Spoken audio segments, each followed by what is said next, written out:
Y ahora yo.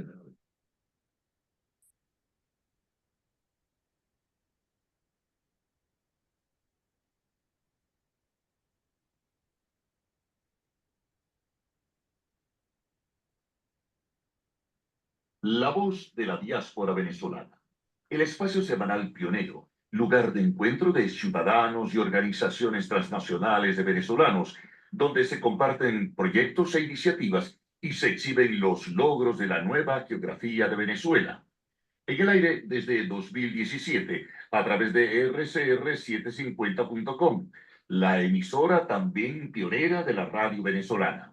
Y, tras su breve receso, ahora en el canal del Observatorio de la Diáspora Venezolana, conducido por el profesor Tomás Páez y su equipo.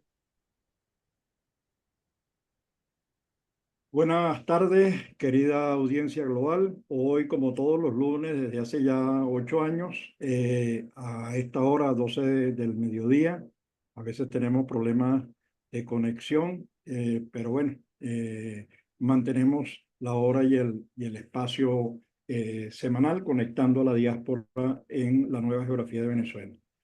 Dos palabras antes de presentar a nuestro distinguido invitado.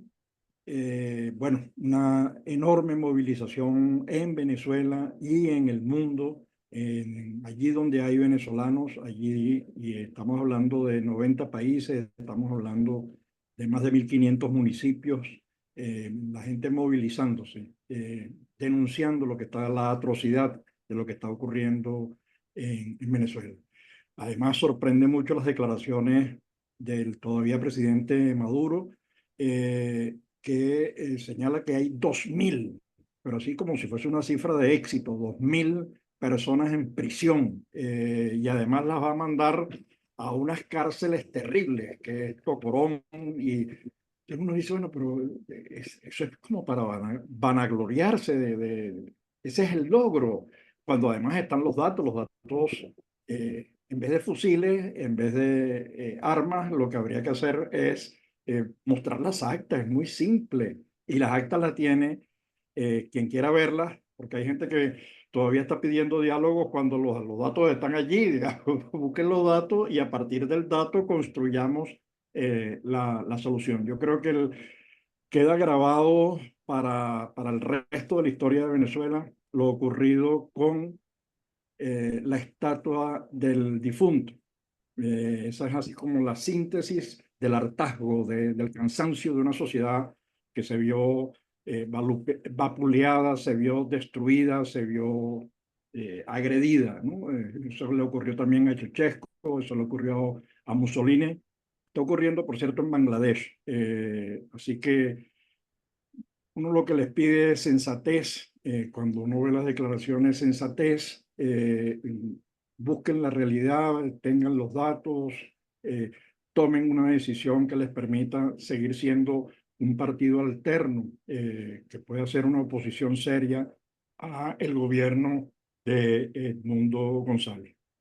Tenemos con nosotros un invitado muy querido, además, y premiado en los últimos tiempos. Tuvimos ocasión de verlo en Madrid cuando Venezuelan Press le otorgó el premio por un artículo hermoso sobre migración. Sobre eso después queremos hablar, comenzando el programa, pero también he estado escribiendo sobre el tema de bueno, lo ocurrido, de Falco, el robo, aquí sí se puede decir a mano armada, un autogolpe, patear la mesa, querer imponerse a la voluntad del país.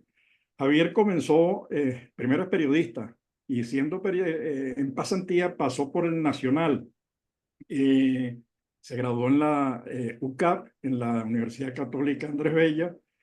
Siempre ha estado en la pelea por la libertad de expresión. Fue dirigente del Sindicato Nacional de Trabajadores de la Prensa. Luego fue jefe de redacción al lado de otra querida persona y de otro querido proyecto que es el de Tal Cual, con Teodoro Petkov, que por cierto, el día que le entregaron el premio, estaba la hija búlgara de Teodoro, que hizo una presentación, un artículo hermosísimo. Y escribe ahora en el periódico Galicia, artículos en el Nacional, para la Gran Aldea, digamos, está moviéndose por todos lados, escribiendo. Así que, bueno, mil gracias, Javier, por tu tiempo. Y quisiéramos comenzar con ese artículo precioso que te ganó, que te mereció el premio, el de Randy, el del migrante. Así que échanos el cuento, por favor, para que la audiencia escuche los cambios que da un migrante, a qué se enfrenta, y la riqueza de la migración. Y bueno, muchas gracias, Tomás, por la invitación, por poder hablar de Venezuela, que es el tema que nos ocupa siempre, ¿no? Más que un tema es nuestra propia vida. Bueno, la historia de Randy, que así se llama el artículo, ese fue la Venezuelan Press, que es la Asociación de Periodistas Venezolanos en España, pues abrió ese concurso de periodismo, ya es la octava edición del premio Miguel Otero Silva. Y bueno, me entusiasmé, había unas nuevas reglas, podían participar todos aquellos que no fueran miembros de Venezuelan Press. Yo no soy miembro de Venezuelan Press, lo voy a hacer ahora. Y bueno, me propuse hacer este trabajo, tenía varias historias previas, me embarajé varias historias, algunas no eran de aquí donde vivo exactamente, sino había una historia en Vigo de migrantes venezolanos, había otra historia en un pueblito aquí también de la provincia de Lugo, que me parecía muy interesante, pero al final, bueno, me decanté por esta historia, que es la historia de un migrante venezolano, un muchacho joven, bueno, un muchacho de 40 y pico de años, 43, 44 años, de la zona central del país, que emigró primero a Argentina y luego aquí a Galicia, sin tener ningún lazo con Galicia, sino por la vida de su esposa, que tenía un hijo, tiene un hijo con una persona de origen gallego, ¿no? Bueno, pues la historia lo que cuenta es toda la lucha de esta persona por salir adelante, ¿no? Es un abogado y es capaz de hacer cualquier cosa, de trabajar en Uber, de trabajar en una tienda, en un almacén chino en Buenos Aires, de hacer un curso de electricidad para ganarse un poquito más de plata los fines de semana o en servicios especiales que pudiera de arreglar unas cosas en una casa, tiene una habilidad especial con las manos y para todas estas cosas. Luego llega aquí a Galicia, y él había tenido una pequeña finca en Venezuela que le fue invadida y la tuvo que abandonar. Y entonces llega aquí a Galicia y le ofrecen trabajar en una finca ordeñando vacas. Es un trabajo que empezaba a las 6 de la mañana en invierno. Aquí la temperatura en esta zona de Galicia, donde estamos en el centro de Galicia, puede bajar en invierno a -3, -4 grados. Salir de esa hora de la casa para un venezolano es muy fuerte. Bueno, pues el hombre se hizo eso, fue allí, trabajó, ordeñó vacas en dos tandas, primero a primera hora de la mañana, después en la segunda a mitad de tarde, y al mismo tiempo empezó a agarrar cursos para formarse. En esos cursos se metió en cursos de cocina, y bueno, y fue avanzando. Bueno, lo que cuenta la historia es eso, ¿no? Y la historia también me permitió meter, digamos, solapadamente en segundo plano mi propia migración, algunos rasgos de mi migración. Yo nací en Galicia, me fui con mi mamá cuando yo tenía 8 años, y entonces esta es mi segunda migración, digamos, ¿no? Fui migrante en Venezuela con 8 años, salido de una aldeíta, de un pueblo gallego, marinero, llegar al barrio de Chacao, de edificios, de casas, de automóviles. Bueno, todo ese choque, bueno, de alguna forma yo lo fui colando allí un poquito como en segundo plano, porque obviamente el protagonista de la historia es Randy, ¿no? Claro, pero Y es una Javier, historia positiva de Javier, un luchador. Ajá, ajá, pero tú cuelas muchas otras cosas. Por ejemplo, así, de manera sinuosa, ¿no? Tú dices, este señor que era, que trabajó en un banco y luego también hizo actividad agrícola en Venezuela, y hablas de la persecución política, de cómo la inseguridad y la desconfianza frente a las autoridades, la corrupción, y al tener que migrar, digamos, ahí vas dejando colar no solamente la vida del migrante, sino el contexto en el que se produce la migración, ¿no? Eh, claro. que ¿qué de eso, y comparando, ya que tú mismo hablaste de migración, esa migración inicial de España y esa migración hoy de Venezuela, de los venezolanos, 9 millones de venezolanos en el mundo, ¿qué hay de, qué símil se puede hacer? ¿Qué cosas puedes juntar en esas dos migraciones? Bueno, digamos que yo lo veo por Galicia. Galicia es un país de migrantes, es una comunidad de migrantes, ¿no? De aquí se fueron, bueno, mi familia, mi mamá eran 9 hermanos que quedaron vivos, eran 11, pero 9 fueron los que sobrevivieron. De los 9 se fueron 8, de los 9 se fueron 8, se quedó mi abuela sola en el pueblo y una hija en la ciudad de Vigo, pero todos los demás se fueron, unos para Brasil, otros para Venezuela. Pero digamos que aquella era una migración de un contenido primero fuertemente económico, de privaciones económicas grandísimas.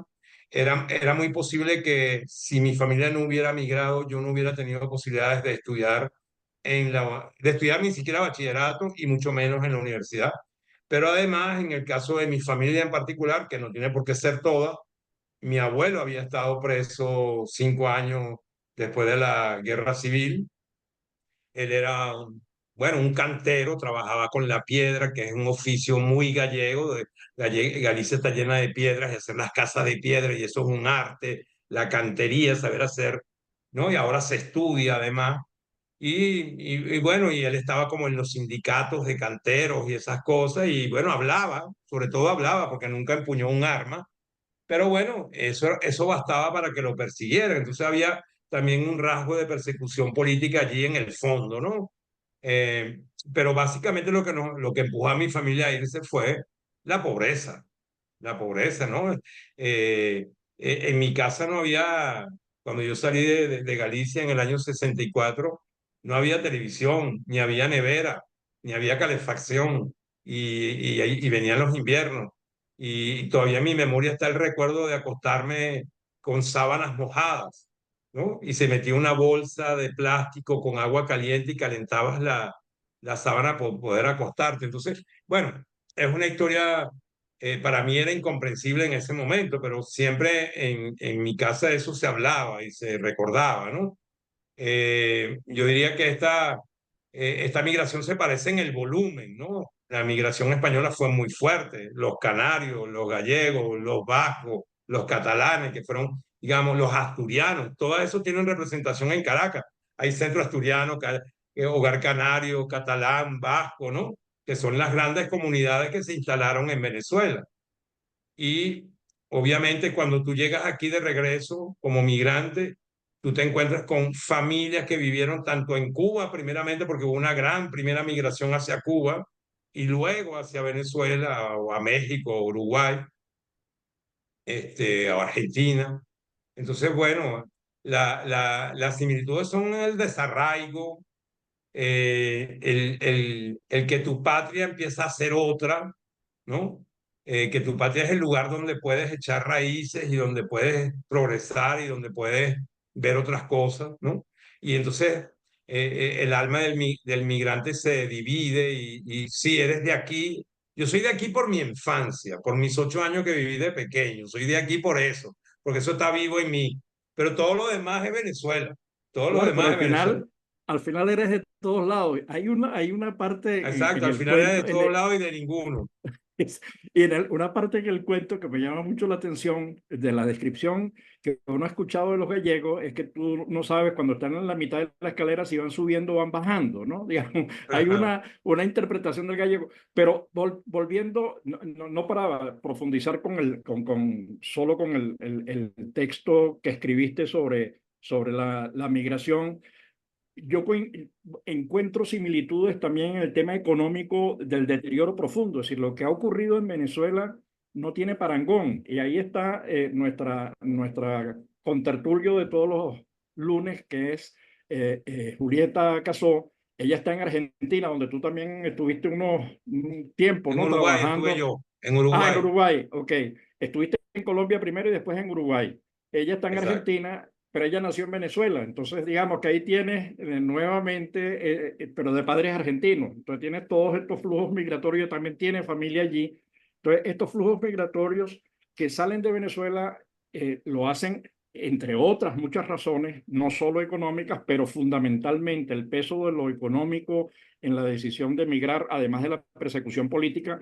Tema, ya yo lo que veo es que la persecución del gobierno es, pero insidiosa. Estábamos viendo ahorita la de la profesora Edni López, profesora de la Central, que llegando al aeropuerto ya nadie la consigue. Los periodistas que están siendo perseguidos, 2.000 presos. El ataque a los dirigentes de los partidos políticos, están persiguiendo a los testigos de mesa, yo creo que para querer robarle las actas, como si esas actas ya no estuviesen digitalizadas, digamos. Oye, por favor, piensen que este es un proyecto que podría existir, o ustedes liquidan y lo liquidan como se liquidó, liquidó la sociedad a la estatua que representa, que simboliza este cuarto de siglo de horror y de desánimo, de tristeza. ¿Cómo ves tú el proceso, cómo estás viendo el proceso hoy y de cara, aunque el futuro es impredecible, de cara a un futuro cercano? Si es posible hacer algo allí, Javier. Bueno, yo creo que lo primero es que hay que persistir, ¿no?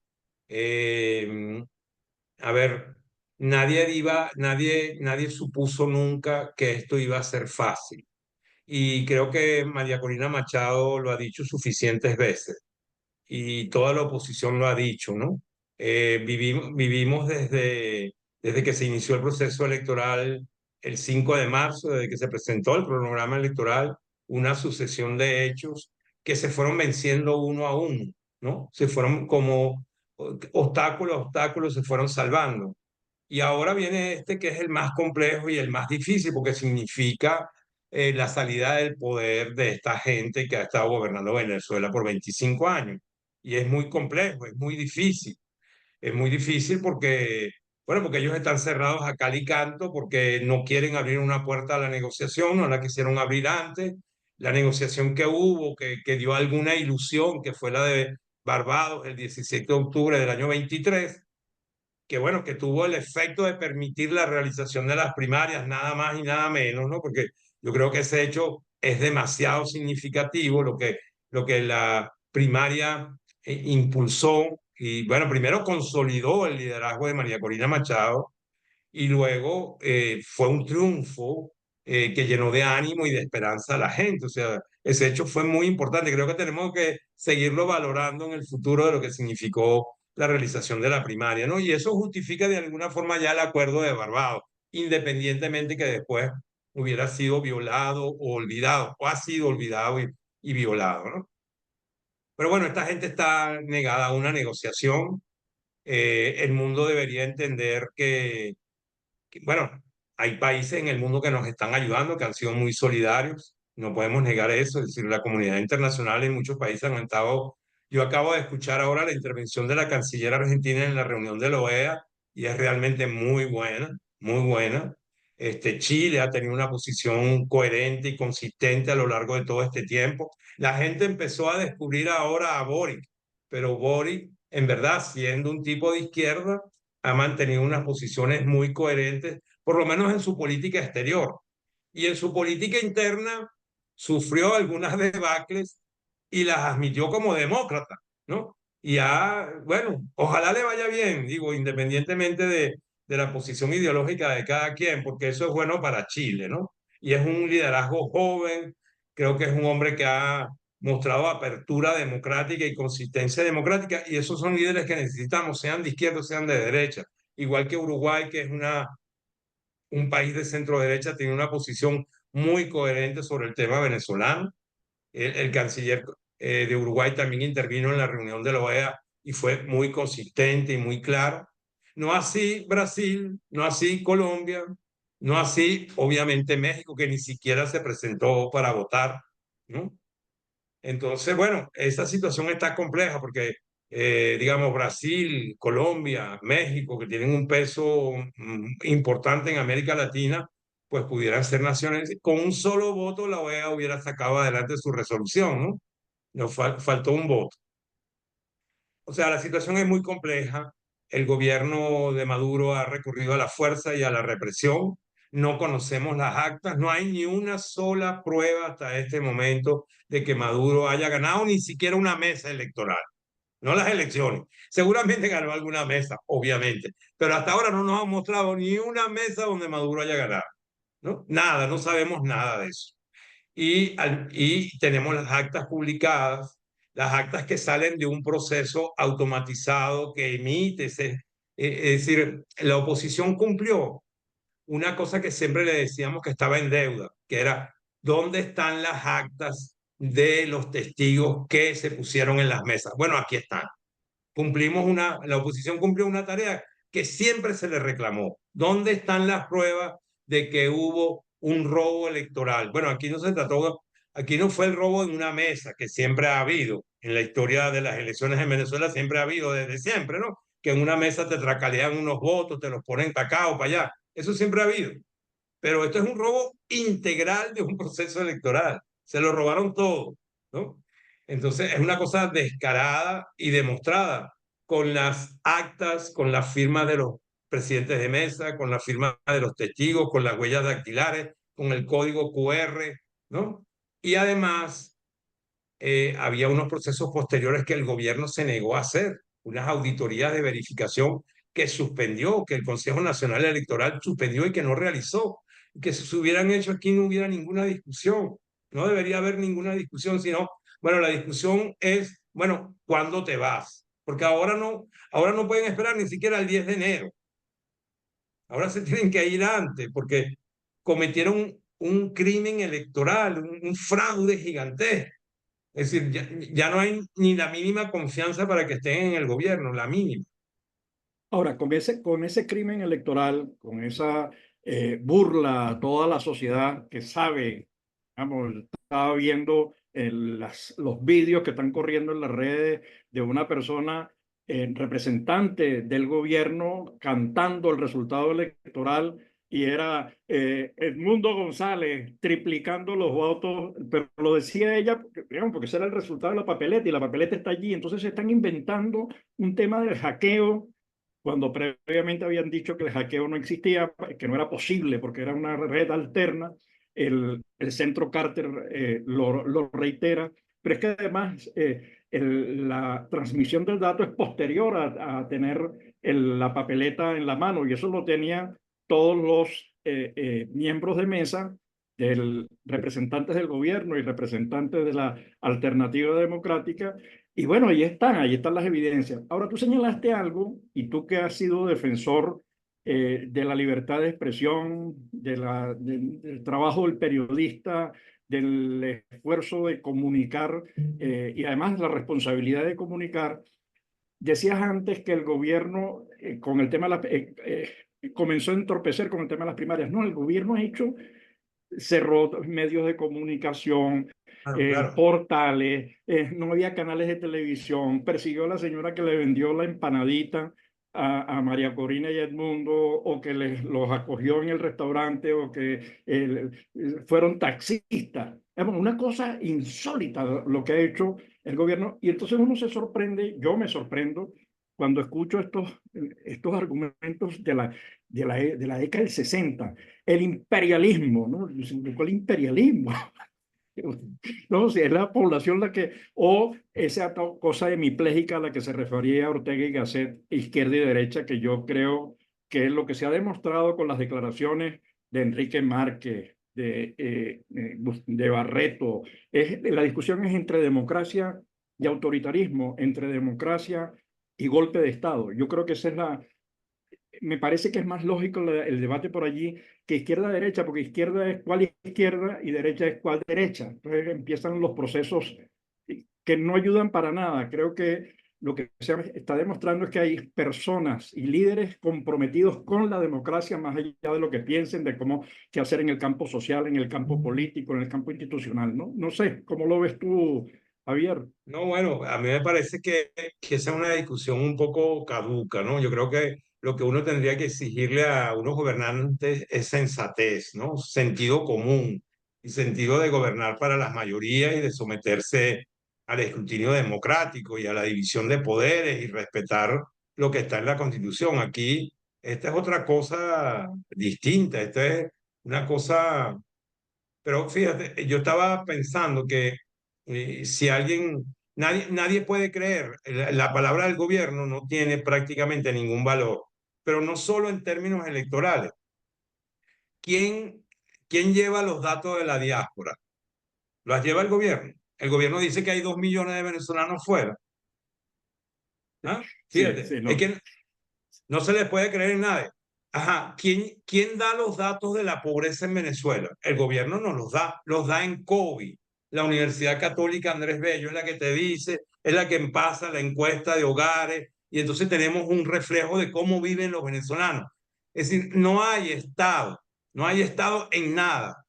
¿Quién sabe la situación de los presos políticos? ¿El gobierno nos ha informado algo de la situación de los presos políticos? ¿Cuántos hay? ¿En qué No, lo tienen que hacer las organizaciones de derechos humanos. Es decir, el país ha sido, si lo que ha habido es que el mundo privado, el mundo cívico, los ciudadanos organizados han sustituido al Estado en todas sus estadísticas. Y también la estadística electoral tampoco se puede confiar en el gobierno de turno. La falsifica, la manipula, se la robó, pero es producto de lo mismo. No hay ningún dato creíble del gobierno venezolano sobre la realidad venezolana, ninguno. Y bueno, y lo acaban de completar. Yo creo que ellos pasaron la raya definitivamente el 28 de julio. Es cierto que durante la campaña se cometieron toda clase de, bueno, ya hoy se dice, ya hoy lo dicen varias personas y varios organismos, ¿no? Nunca hubo una elección en Venezuela desde 1958 y desde 1998, digamos, desde el periodo del chavismo, con tantas dificultades como las de ahora. Si alguna vez hubo razones para ir a una abstención, fueron estas elecciones y no se fue, se mantuvo la ruta electoral. Bueno, la gran estrategia del gobierno era, vamos a dividir a la oposición, vamos a sacarla de la ruta electoral, vamos a provocarla, a que se incendien las calles. Nada de eso ocurrió, nada de eso ocurrió, porque creo que una de las grandes virtudes del liderazgo opositor ahora, más que antes, más notorio que antes, ha sido no me precipito. No me precipito en nada. El 25 de marzo, cuando se cerró el lapso de elegir de presentar un candidato y se bloqueó la candidatura de Corina Llori, ahí no hubo precipitaciones. Ahí se llevó pulso a pulso todo. Y fue el 19 de abril que se llegó a un acuerdo sobre la candidatura de Edmundo González. Hace nada, 19 de abril, hace nada, hace unos meses apenas. Y yo creo que eso ha sido prueba de una madurez política muy importante en la oposición, ¿no? De una unidad que ha funcionado y un liderazgo muy consistente que estaba preparado para el reto mayor que era este, ¿no? Que si me hacen un fraude, voy a estar en capacidad de demostrar.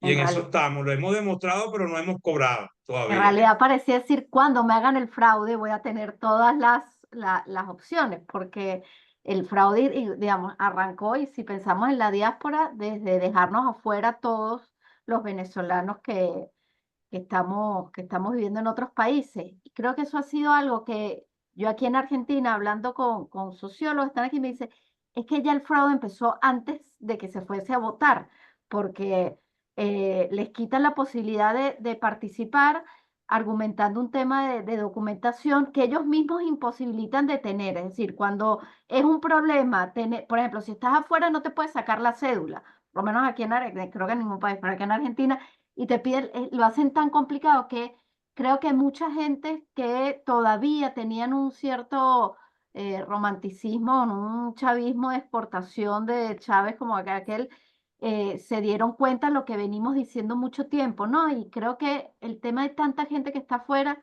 a veces no hay país donde no haya una persona que conozca un venezolano y ha habido muestras, además de apoyo, creo que sincero y que ya no se divide tanto como una cosa era Chávez y ahora es Maduro. como que ya lo ven como toda una cosa, digamos, esto ha sido una práctica quizás más severa ahora, pero el tema de la violencia política, del miedo que tiene la gente de expresarse, hoy está claro y después del 28 ellos han reforzado eso y es lo que algunas personas dentro del análisis afuera te dicen, no tanto que se robaron la elección, que sí, gravísimo, sino todo lo que han venido haciendo después, que decía Tomás, ¿cómo pueden ser una cifra que dice con esa tranquilidad de tengo 2000 personas presas y voy a arreglar Tocorón y el Tocuyito, pues los voy a meter? Yo creo que el impacto que se ha generado, hay gente todavía afuera que no lo puede creer, que te dice, no puedo creer en que esta cara, digamos, tan perversa del chavismo. Ahora, Javier, tú decías algo que a mí me, digamos, hay una mentira patológica, es decir, es como un deseo de mentir todo el tiempo. Y mencionaste el dato de la diáspora, ¿no? Maduro dice hay 2,5 millones, ¿no? Nunca hubo, no hay cifras oficiales, ¿no? Entonces le dice, bueno, pero llama primero a Petro, que es, digamos, de la misma corriente, y después llamas a Lula. Mira, ¿cuántos hay? En Brasil tenemos 570,000 y en Colombia 3 millones. Tú sumas y eso te da ya, solamente en 2 países, un poquitico más. Entonces, tú dices, pero es que es una burla con tanto descaro. Entonces, a veces yo digo, ¿será que nos estamos sorprendiendo de un descaro, aunque siempre ha sido descarado? Cuando despidieron a aquella doctora que nombraron ministra porque hizo un estudio epidemiológico y los datos eran terribles, entonces la despidieron. Entonces, bueno, ahora, rescato de tus argumentos algo que me llama mucho la atención, que es el papel de la sociedad civil, ¿no? De las organizaciones que tú mencionas, datos de violencia, datos de prisiones, datos de desnutrición, datos de diáspora, datos de presos políticos, datos de libertad de expresión, espacio público, expresión libre, IPIS, las propias organizaciones. Ese papel de la sociedad civil ha sido fundamental frente a la debacle, frente a los partidos políticos experimentaron como una caída muy grande, ¿no? De la cual intentan recuperarse y ojalá y lo hagan rápido y bien, por el bien de la democracia, pero pareciera que el papel de la sociedad civil llegó para quedarse y más en este momento en el que se pronostica un crecimiento del éxodo, porque con la decisión que ha tomado el gobierno es la decisión del atraso, es la decisión de que no va a ir ninguna inversión extranjera, de que no vaya, de que pocos van a poder invertir, de que va a seguir el decrecimiento económico, de que va a seguir la destrucción, de que va a seguir entonces, ¿cómo ves tú este tema, sociedad civil, crecimiento, organizaciones, crecimiento de la diáspora? Bueno, bueno, habría que rematar el asunto diciendo que que este juego no se ha acabado, ¿no? El gobierno está en un serio aprieto. Bueno, un serio aprieto es poco, está en una situación muy compleja, muy difícil, ¿no? Creo que todo lo que vimos desde el último año y medio, desde enero del año pasado, que empezó toda esta recuperación, después digamos, del capítulo del gobierno interino, que sería un largo tema ese de conversar. Pero después de esa recuperación, yo creo que el gobierno lo que ha dado son palos de ciego y creo que especulo que el episodio del examen tuvo un peso determinante que no logramos precisar todavía el mundo que está fuera del gobierno, del impacto que debió causar dentro del gobierno, ¿no? De desconfianza entre ellos mismos, de una exposición de un robo tan descarado que no se sabe dónde están 20.000 millones de dólares, ¿no? ¿Quién se los llevó? Si no los cobraron. Bueno, yo creo que eso debió tener un impacto muy grande. El producto era como la expresión ya del destrozo interno, del robo descarado, que una gente que es el jefe de PDVSA pueda armar eso, ¿no? Y luego eso coincidió con toda la recuperación de la oposición. Entonces yo creo que, bueno, ellos están en una situación de mucha debilidad y que se expresó en esa elección del 28 de julio, donde ya la gente está obstinada y quiere salir de eso. Y bueno, esa pelea hay que seguirla dando, ¿no? Yo creo que hay que seguirla dando porque si no va a haber ese resultado. Bueno, otra gente más se va a ir para Colombia, que es lo más fácil, otra se irá hacia Brasil y otra verá cómo puede salir a otras partes, a Estados Unidos, aquí mismo a España, a Portugal, no sé. creando problemas serios en otra, bueno, un problema de inestabilidad en la región que ya lo hemos vivido, que ya lo han sentido los gobiernos regionales, ¿no? Desde Chile para arriba, ¿no? Claro, Este, además a la región le interesa, a los países de la región le interesa una Venezuela desarrollándose. A Venezuela, a la región le interesa, estoy pensando en Colombia. Colombia, lo he repetido en algunas ocasiones. Colombia tenía con Venezuela un negocio bilateral de 90, 80 millones de dólares antes de 1989. Desde que se inicia la apertura, llegó a alcanzar casi 7.000 millones de dólares. Vamos, eso es dinamismo para las empresas, empleo. Los vuelos de Avianca se multiplicaban. Eso además se montó el G3 en automotriz con Ecuador, el G3 en petroquímica con Colombia, el Pacto Andino se movilizaba, teníamos. Entonces, dice, a Latinoamérica le interesa una Venezuela creciente, una Venezuela, cosa que está garantizado que no va a ocurrir si se impone el golpe de Estado. La conferencia episcopal acaba de sacar un comunicado, como hizo el G7, como ha habido pronunciamientos de países denunciando la situación y exigiendo mostrar los datos. Digamos, ya los datos están, los tiene.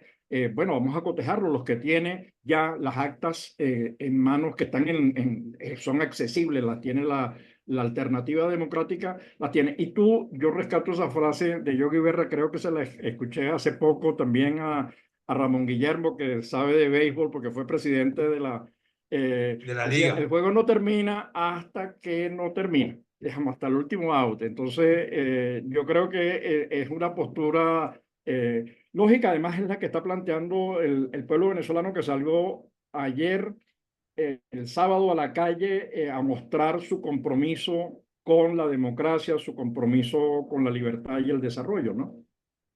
Claro, yo creo que estamos, o sea, esta es una cosa, antes de ver, seguramente habrá familias que ya están pensando en sus planes, ¿no? De salida. Es posible y es comprensible, porque la gente puso una fe enorme en esto, ¿no? Y se ganó, se cumplió el primer paso, se ganó, se hizo una campaña extraordinaria, hicieron una campaña extraordinaria la plataforma unitaria, ¿no? Y bueno, con esas escenas de recorridos extraordinarios y de escenas emotivas en los barrios, en las zonas populares más densas de Venezuela. Entonces, pero tenemos que seguir, la pelea tiene que continuar. Y yo creo que hay que confiar en el liderazgo que tenemos, en el liderazgo político. Este es el momento de, digamos, ese liderazgo político que tenemos en este momento se ganó la confianza de los venezolanos, se la ganó. Y tenemos que seguir dándoles la confianza porque se la ganó, hizo todo bien y llevó a los venezolanos a la victoria. Entonces, bueno, este es el momento de confiarnos en esto, no tanto en los analistas y no tanto en los influencers, ¿no? Sino en el liderazgo político, ¿no? De cuándo son las convocatorias, de cómo se deben hacer, de que en ningún acto de la oposición hay nada de llamados a la violencia, sino a la paz y a la negociación sobre una base firme. Se tienen que ir. Ganamos la elección. Yo creo que eso está muy claro. Se ganó la elección. El pueblo venezolano ganó la elección. Aquí no vamos a discutir, no, bueno, vamos a discutir los resultados. No, los resultados no se discuten. Podemos verificarlos, pero, pero esos son los resultados. Aquí están. Tenemos los pelos del burro, ¿no es? La frase. Sí, sí, sí. Exacto. Sabemos de qué color son, no está bien. Exacto, los pelos negros del burro. ¿Ah? Entonces, bueno, entonces aquí lo que hay que plantearle, digamos, las cancillerías de los gobiernos, bueno, hay que plantear una salida de la cúpula gobernante del poder. Tienen que entregar el poder. ¿Qué significa entregar el poder? Bueno, seguramente aún con todo lo que han cometido, una negociación y en esa negociación a lo mejor aún pudieran salir con algunas ventajas, ¿no?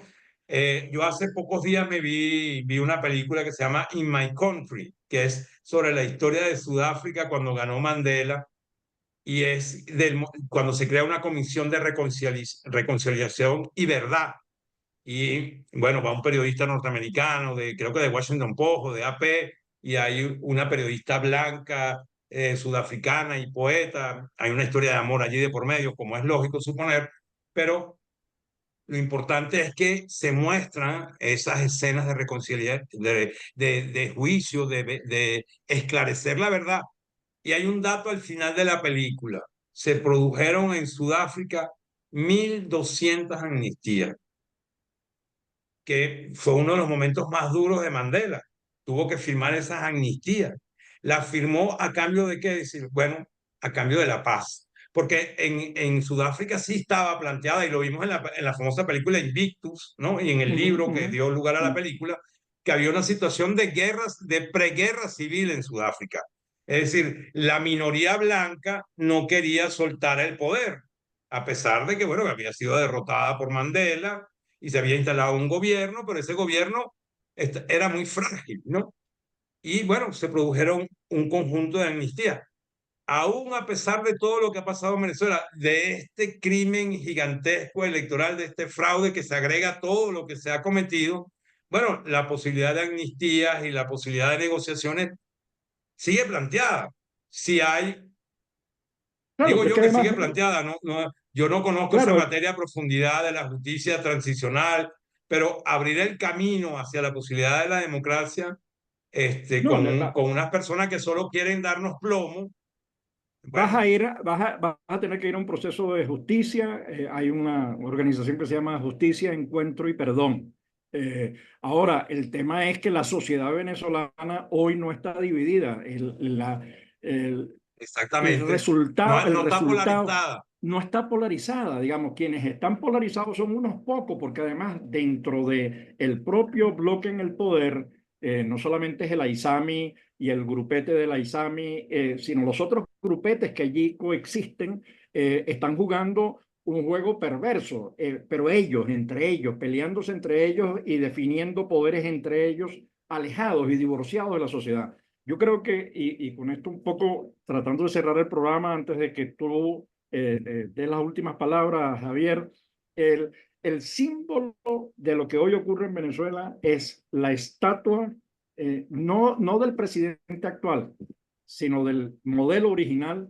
Es el Rumbe. hartazgo, el hartazgo, el desapego absoluto, la ruptura total, el divorcio de una sociedad con un modelo que lo que trajo fue hambre, miseria, destrucción de manera terrible para la sociedad venezolana. Y que concluye con una victoria electoral que nunca habíamos visto desde el año 58 que tenemos elecciones consecutivas, ¿verdad? Sí, Nunca había habido una victoria de esta magnitud. No había habido victoria de esta magnitud. La victoria más grande de Chávez se produjo en el año 2006, que fue 3 millones de votos de diferencia con respecto a Manuel Rosales. Y fue su momento culminante, su momento de más diferencia porcentual y de voto. Esta la supera.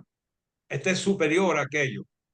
Carlos Andrés Pérez, que fue un liderazgo extraordinario, tampoco logró tener una victoria de esta magnitud. Es decir, lo que vimos fue un deslave gigantesco.